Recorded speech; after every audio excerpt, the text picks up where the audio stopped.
ધોરણ 8 વિષય ગણિત પ્રકરણ નંબર 14 અવયવીકરણ। તો આજે આપણે નવું પ્રકરણ ચાલુ કરીશું જેનું નામ છે અવયવીકરણ। તો અવયવીકરણ એટલે શું? પહેલા તો આપણે આગળ એક પ્રકરણ આવતું હતું પદાવલી કરીને આપણે ભણ્યા, જેમાં કોઈ પદાવલી આપી હોય 2x + 4 આ પદાવલી છે અને કોઈ બીજી એક સંખ્યા અહીંયા ધારો કે હું લઉં 15, તો અવયવીકરણ એટલે શું? તો કે અવયવ પાડવાના। આ જે એક અહીંયા પ્રાકૃતિક નંબર છે અને અહીંયા એક પદાવલી છે, બે અલગ અલગ કિંમતો લીધી છે, અલગ અલગ આપ્યું છે। આ છે પ્રાકૃતિક નંબર અને આ છે પદાવલી, બરાબર? એટલે કે ચલ વાળી કિંમત। તો બંનેમાં કઈ રીતે અવયવ પાડવાના? તો 15 છે તો એના અવયવ પાડીએ આપણે તો 5 × 3 3 × 5 = 15, બરાબર? એટલે કે આ એના સૌથી ઓછામાં ઓછા અવયવ થશે, આ એના અવયવ થશે, બરાબર? આટલા જ અવયવ પડે 5 અને 3 અને 1 છે એ દરેકમાં આવશે, 1 દરેકની અંદર આવશે જ તે। ગુણાકાર માટે 1 શું છે? તટસ્થ ઘટક, બરાબર? તો આ એનું શું થયું? અવયવ પડ્યા। પછી બીજી કોઈ કિંમત લો, ધારો કે 30, બીજી કિંમત લીધી મેં 30, તો 30 ના અવયવ પાડીએ આપણે તો શું થાય? 15 × 2, એક તો દરેકમાં આવશે જ તે, 15 × 2 × 1, પછી 15 ના બીજા ભાગ 5 × 3 × 2 × 1, તો આ 15 ના 30 ના અવયવ પાડ્યા, બરાબર? આ શું થયું? 30 ના અવયવ પાડ્યા। એ જ રીતે આ તો હતી એક સંખ્યા,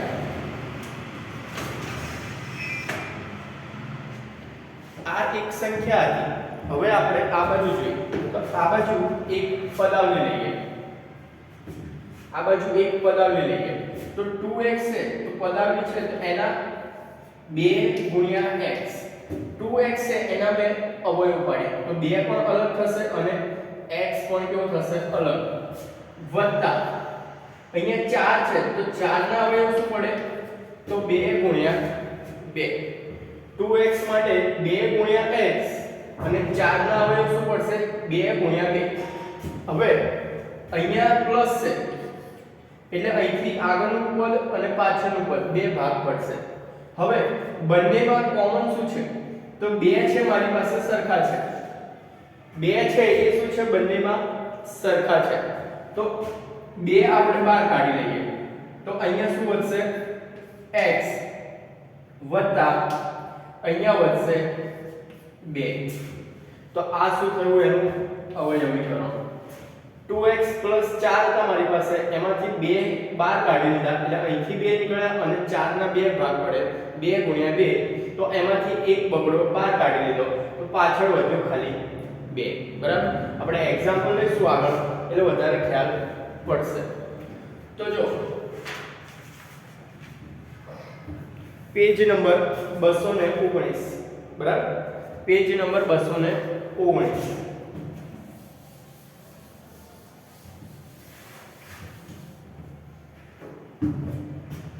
પ્રયત્ન કરો।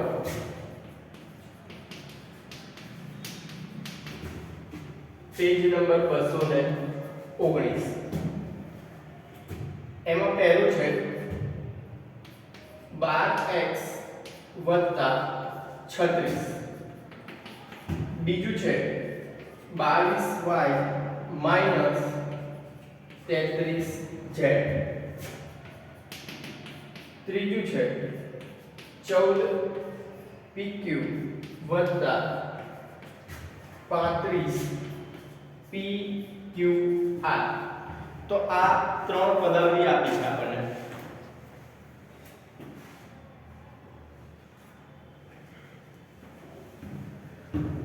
તો જો પહેલા નંબરમાં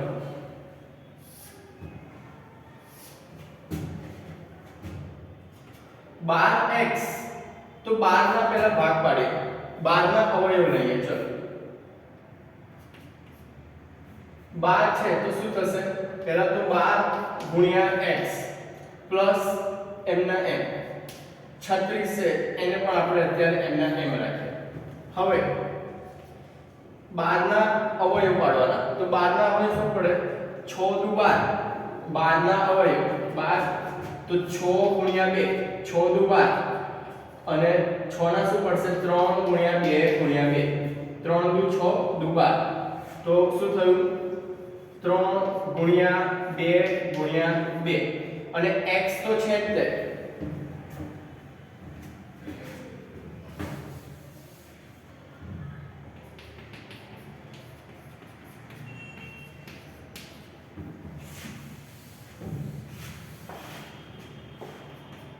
બાર ના ભાગ શું પડશે? તો 12 ગુણ્યા x વત્તા અહીંયા છે 36. 12 ના ભાગ અવયવ તો 6 દુ 12 એટલે 3 દુ 6 અને એના દુ 12. 3 દુ 6, 6 દુ 12 ગુણ્યા x એના n વત્તા 36 ના અવયવ તો 36 ના અવયવ શું પડે? 18 દુ 36 પછી 18 ના બે ભાગ તો 9 ગુણ્યા 2, 9 દુ 18 અને 2. 9 ના ભાગ શું પડશે? 3 ગુણ્યા 3 અને પાછળ 2 છે એમના એમ. તો અહીંયા 3 ગુણ્યા 3 ગુણ્યા 2 ગુણ્યા 2. બરાબર.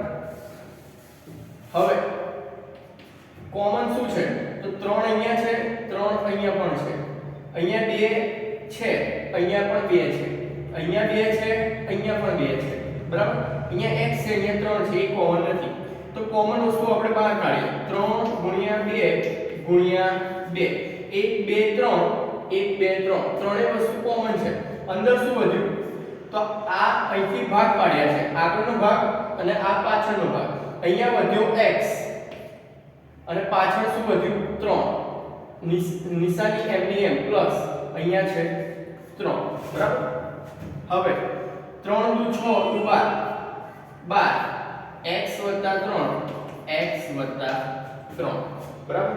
તો આ શું થયું? એનો જવાબ. હવે બીજો અહીંયા 22y 33z. તો 22 ના ભાગ શું પડશે? 11 ગુણ્યા 2, 11 દુ 22 અને y તો પાછા છે જ તે.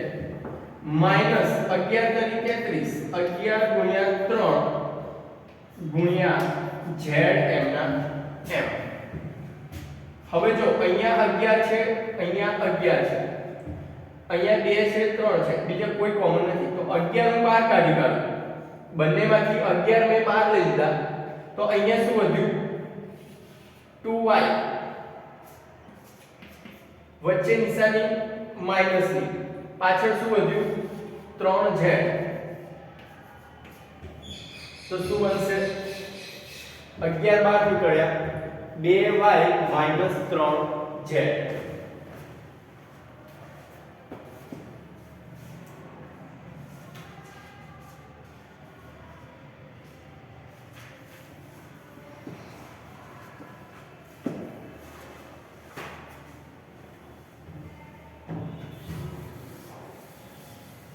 પછી ત્રીજો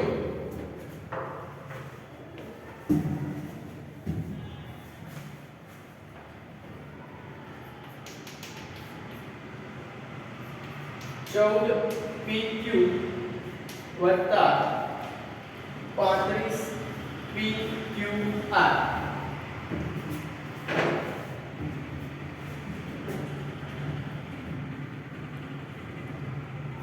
ચૌદના ભાગ શું પડશે?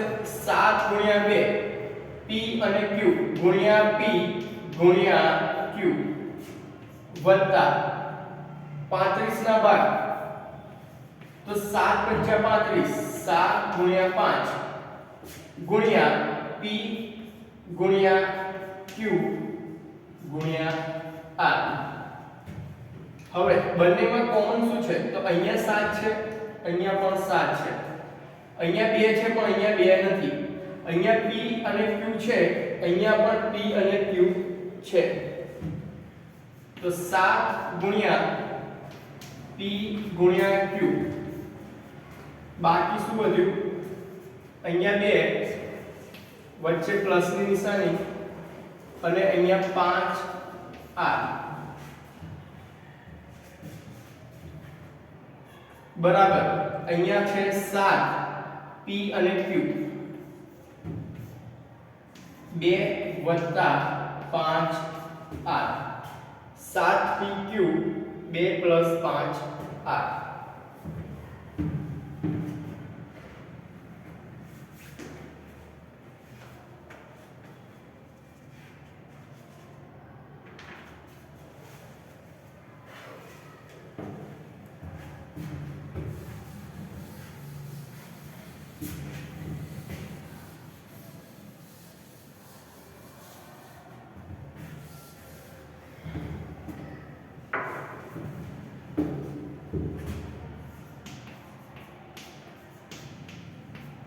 સ્વાધ્યાય 14.1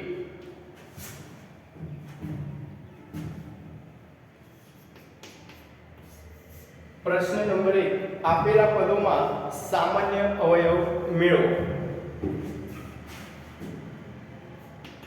પહેલું છે 12x અને 36, બીજું છે 2y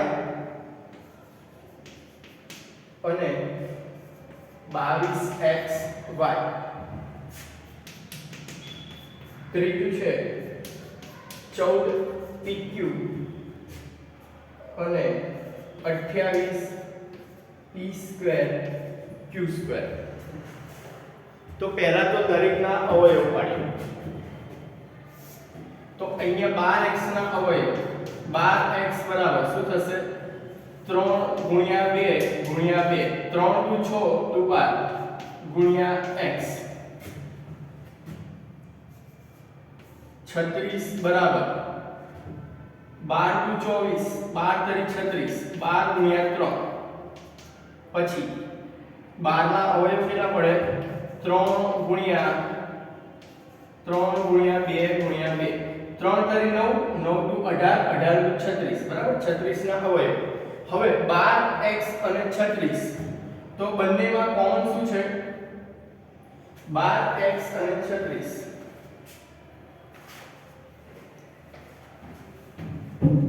તો 12x અને 36 ના સામાન્ય અવયવ.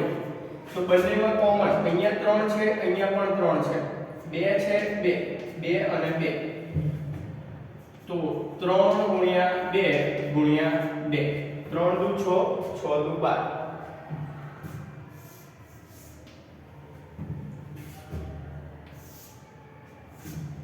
પછી અહીંયા 2y, તો 2 ગુણ્યા y અને 22xy, 22xy, તો 22xy, 22 એટલે 11 ગુણ્યા 2 x અને y, તો 2y અને 22xy ના સામાન્ય અવયવ બરાબર કોમન શું છે? અહીંયા 2 છે, અહીંયા પણ 2, y અને y, તો 2 ગુણ્યા y, આ શું થશે? જવાબ 14pq 28p²q². 14pq, તો ભાગ શું પડશે? 7 ગુણ્યા 2, 7 દુ 14 ગુણ્યા p ગુણ્યા q, 28p²q², તો 7 દુ 14, 7 ગુણ્યા 2 ગુણ્યા 2, 7 દુ 14, 14 ગુણ્યા 2, 28 ના ભાગ પાડ્યા અને નીચે p નો વર્ગ એટલે p ગુણ્યા p અને q નો વર્ગ એટલે q ગુણ્યા q, તો 14 pq અને 28 p² q² ના સામાન્ય અવયવ. તો 14p કોમન શું છે? અહીંયા 7 છે, અહીંયા પણ 7 છે, 2 છે, 2 છે, p છે, p છે, q અને q. 7 ગુણ્યા 2 ગુણ્યા p ગુણ્યા q, 7 ગુણ્યા 2 p અને q, આ એના સામાન્ય અવયવ.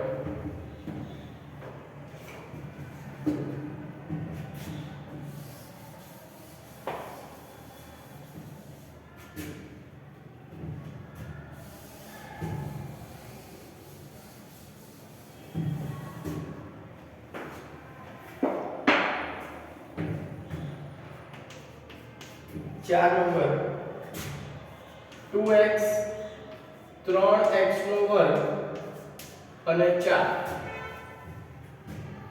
તો પહેલા 2x તો 2 ગુણ્યા x, પછી 3x નો વર્ગ તો 3 ગુણ્યા x નો વર્ગ એટલે x ગુણ્યા x, ત્રીજું છે 4 તો 4 માટે 2 ગુણ્યા 2. હવે સામાન્ય અવયવ તો 2x 3x નો વર્ગ અને 4 ના સામાન્ય અવયવ. તો અહીંયા 2 છે, અહીંયા 2 નથી, અહીંયા x છે, અહીંયા x છે, અહીંયા x નથી, તો અહીંયા કોઈ પણ એક સામાન્ય અવયવ નથી. તો એક અવયવ કોમન હોય જે છે 1 ગુણ્યા 1 ગુણ્યા 1, કારણ કે 1 ગુણાકાર માટેની તટસ્થ સંખ્યા છે. તો 2x 3x નો વર્ગ અને 4 ના સામાન્ય અવયવ 1 છે. પછી 5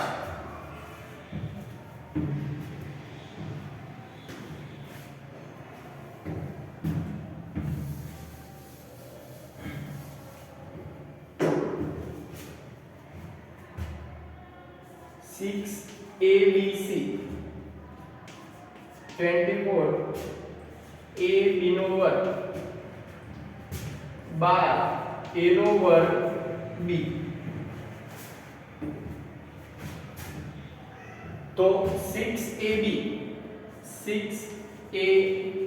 અને c, તો અવયવ શું પડશે? 6 ના અવયવ 3 ગુણ્યા 2 a b અને c, તો a ગુણ્યા b ગુણ્યા c. પછી 24 a b નો વર્ગ તો 24 6 ચોક 24 3 દુ 6 દુ 12 દુ 24 3 દુ 6 6 દુ 12 12 દુ 24 ગુણ્યા a છે તો એનું a ગુણ્યા b નો વર્ગ તો b ગુણ્યા b 12 a નો વર્ગ b 12 a નો વર્ગ b.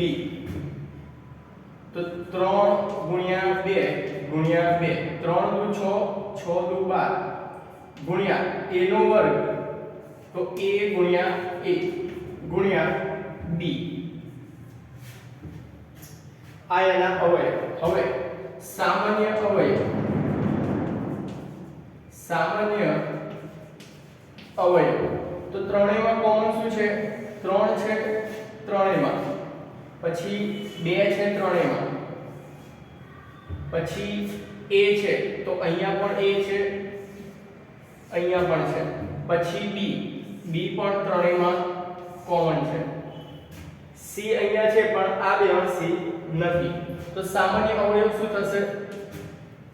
3 ગુણ્યા 2 ગુણ્યા a ગુણ્યા b.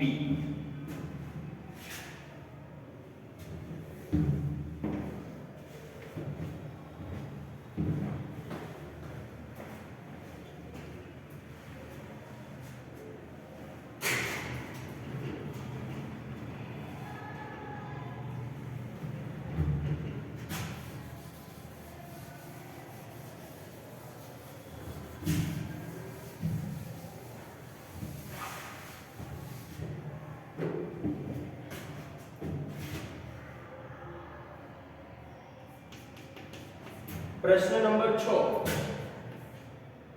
16x નો ઘન -4x નો વર્ગ 32x.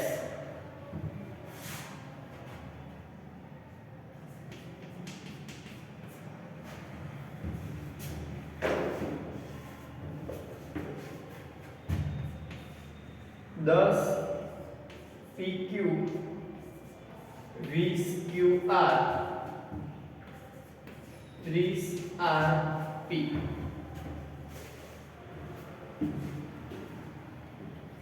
તો 16x નો ઘન 16 ના અવયવ 8 દુ 16 4 દુ 8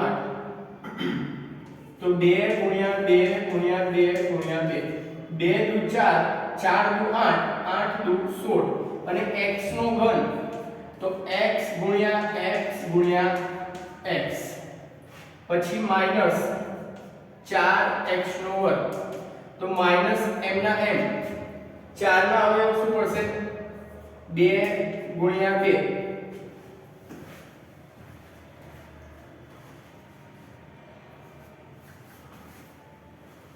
અને પાછળ છે x નો વર્ગ તો x ગુણ્યા x.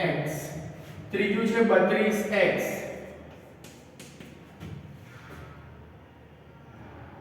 તો 32 ના ભાગ 2 ગુણ્યા પહેલા તો થશે 16 દુ 32 8 દુ 16 4 દુ 8 અને 2 દુ 4 એટલે 2 ગુણ્યા 2 2 દુ 4 4 દુ 8 8 દુ 16 16 દુ 32 અને પાછળ છે x.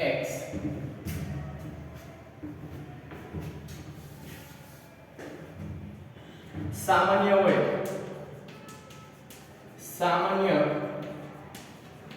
અવયવ તો 2 અહીંયા છે અહીંયા અને અહીંયા પણ છે પછી 2 2 અને 2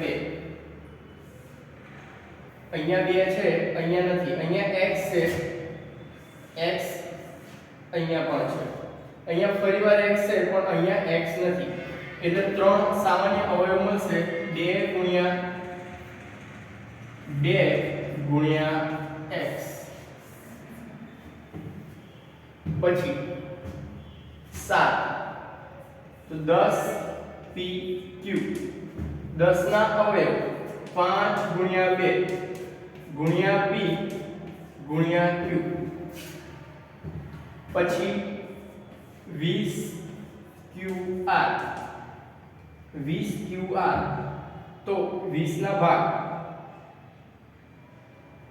5 દુ 10 5 ગુણ્યા 2 ગુણ્યા 2 5 દુ 10 10 દુ 20 ગુણ્યા q ગુણ્યા r. ત્રીજું 30 RP તો 30 ના ભાગ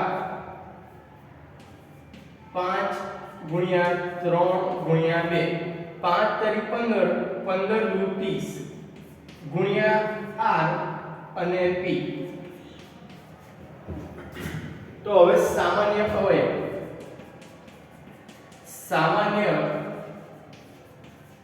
અવયવ તો સામાન્ય અવયવ શું થશે અહીંયા 5 છે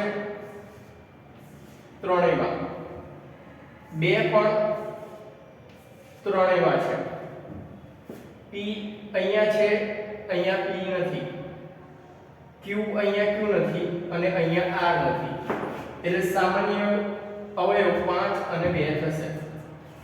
5 ગુણ્યા 2.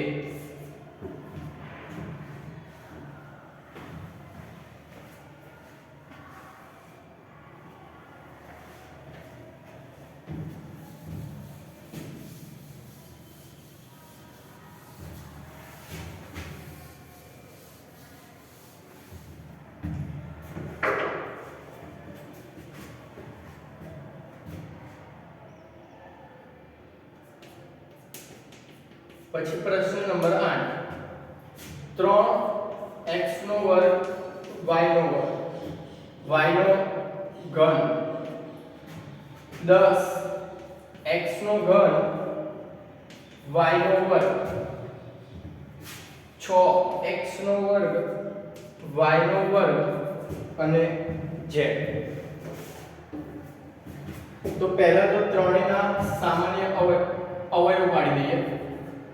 3x નો વર્ગ y નો ઘન 3 ગુણ્યા x નો વર્ગ, તો x ગુણ્યા x ગુણ્યા y નો ઘન y ગુણ્યા y ગુણ્યા y. 10x નો ઘન y નો વર્ગ 10x નો ઘન y નો વર્ગ 5 ગુણ્યા 2, 10 ના અવયવ 5 ગુણ્યા 2, x નો ઘન x x અને x, y નો વર્ગ y ગુણ્યા y. ત્રીજું 6x નો વર્ગ y નો વર્ગ અને z, 6x નો વર્ગ y નો વર્ગ અને z. તો 6 ના અવયવ 3 ગુણ્યા 2, પછી x નો વર્ગ એટલે x ગુણ્યા x, y નો વર્ગ તો y ગુણ્યા y ગુણ્યા z, તો z એક જ છે એટલે z. હવે સામાન્ય અવયવ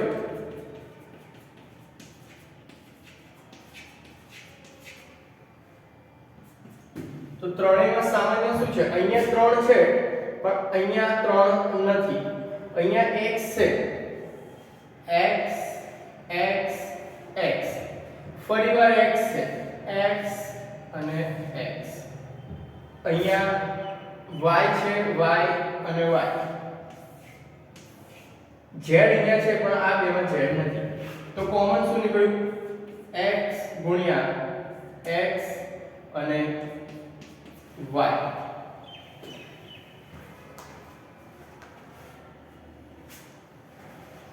તો આજે આટલું રાખીએ, પ્રશ્ન 1 સુધી પ્રેક્ટિસ કરજો આજ, એટલે વધારે આવડશે.